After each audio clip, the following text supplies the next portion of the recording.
বর্তমানে ইউনূস সাহেব সহ যত উপদেষ্টা আছে এদের উপরে অতি নিকটে আল্লাহর তরফ থেকে গজব নামতে আছে। বর্তমানে ধর্ম উপদেষ্টা যিনি আছেন, সমন্বয়কের যারা আছেন, আরে মেয়েরা যদি আমার সাথে নির্বাচন করবে মেয়া 10টা ভোট পাইব না মেয়া, এদের পাবলিক আর পছন্দ করে না।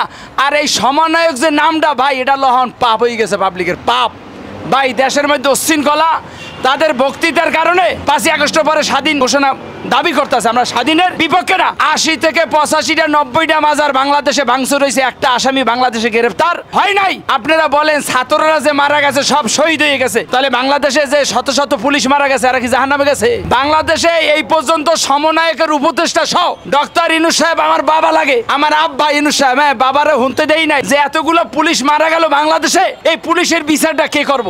আপনারা সোশ্যাল মিডিয়ায় সার্চ দেন, আপনি জাতীয় চ্যানেলে সার্চ দেন, এই সমন্বয়ক জঙ্গি সংগঠনে যারা আছে তারা মিডিয়ার ভিতরে সব কিছু স্বীকার গেছে যে মেট্রো রেলে আগুন দিছি আমরা, পুলিশের থানায় হামলা চালাইছি আমরা, এটা স্বীকারও দিমে।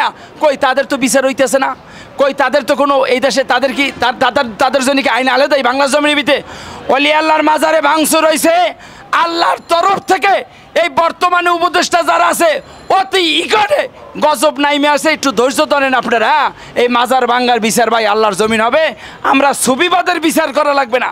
আল্লাহ রাসূলের দরবারে, বিশ্বের অলি আল্লাহর দরবারে বিচার করে দিলাম। বর্তমানে ইউনূস সাহেব সহ যত উপদেষ্টা আছে এদের উপরে অতি নিকটে আল্লাহর তরফ থেকে গজব নামতে আছে। ধন্যবাদ সবাই।